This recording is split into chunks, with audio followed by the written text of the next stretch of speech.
एक नेता के इशारे पर हुआ था चंद्रशेखर पर हमला। सबूत सामने आ गया। एक ही दिन में दो बड़े खुलासे। चंद्रशेखर क्यों यूपी के कुछ नेताओं की आंखों में खटकने लगे हैं।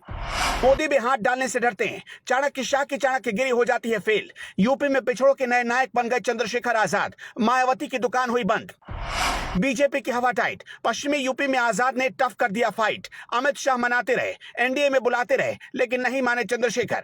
साबित हो गया चिराग पासवान जैसे रीढ़ विहीन नेता नहीं है चंद्रशेखर आजाद रावण, जो एक सीट के लिए मोदी के आगे झुक जाए। बीजेपी भी चाहती है हाथ मिलाना। अखिलेश यादव भी करते हैं आजाद का इंतजार। चंद्रशेखर आजाद ने 8 सालों में बदल दी पॉलिटिक्स की परिभाषा। कभी उत्तर प्रदेश में दलितों पछड़ों के नाम पर मायावती ने खूब दुकान चलाई, लेकिन अब नए नायक है चंद्रशेखर आजाद। खबर है कि अमित शाह ने चंद्रशेखर आजाद को बहुत बड़ा ऑफर दिया, लेकिन चिराग पासवान की तरह रीढ़ विहीन नहीं है चंद्रशेखर आजाद, इसलिए एनडीए की बैठक में आने के ऑफर को 1 मिनट में ठुकरा दिया।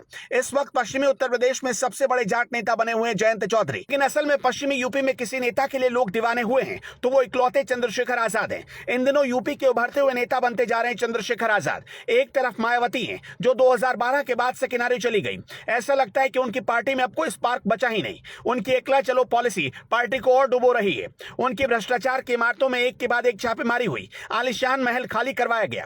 जैसे ही मायावती ने एकला चलो वाली पॉलिसी अपनाई, वैसे ही चंद्रशेखर आजाद की पूछ बढ़ गई। 2024 में अकेले चुनाव लड़ने के ऐलान के बाद एकाएक आजाद समाज पार्टी के राष्ट्रीय अध्यक्ष चंद्रशेखर आजाद की मांग बढ़ती नजर आ रही है। समाजवादी पार्टी और आरएलडी की आंख का तारा बनते दिख रहे हैं। 2 दिन पहले तक बेंगलुरु बैठक में चंद्रशेखर आजाद को तवज्जो नहीं दी गई। तवज्जो ना देने के पीछे एक बड़ी वजह थी कि कहीं मायावती नाराज ना हो जाए और इस गठबंधन का बहिष्कार न कर दे। लेकिन जब ऐसा हो गया तो खबर है कि अखिलेश यादव से लेकर जयंत चौधरी हर कोई अब चंद्रशेखर आजाद को मना रहा है।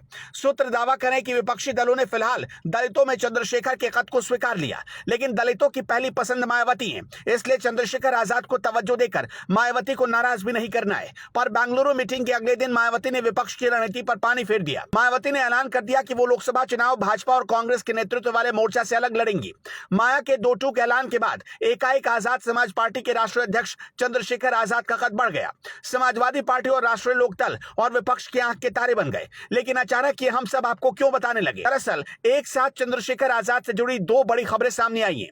पहला ये कि एनडीए चाहता है कि चंद्रशेखर आजाद उसके लिए प्रचार करे और इसकी खातिर पश्चिमी उत्तर प्रदेश के कुछ नेताओं को टास्क सौंपा गया है कि वो चंद्रशेखर आजाद रावण को बनाए। खबर है कि डिप्टी सीएम केशव प्रसाद मौर्य जल्द ही चंद्रशेखर रावण से मुलाकात कर सकते हैं। उधर जो विपक्षी दलों का नया गठबंधन इंडिया बना है, उसमें भी चंद्रशेखर आजाद रावण को शामिल करने की मांग जयंत चौधरी और अखिलेश यादव ने उठा दी है। इसी बीच एक और बड़ा खुलासा भी हुआ। दरअसल पिछले दिनों चंद्रशेखर आजाद पर जानलेवा हमला सहारनपुर में हुआ था।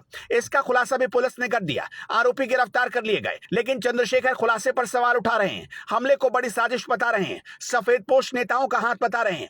पुलिस पर दबाव में खुलासा करने की तोहमत लगा रहे हैं। चंद्रशेखर आजाद का मानना है कि एक नेता है जो उनकी हत्या की साजिश रच रहा है। सीबीआई जांच की मांग भी कर रहे हैं। तो क्या चंद्रशेखर आजाद कुछ नेताओं और कुछ पार्टियों की आंखों में खटकने लगे हैं?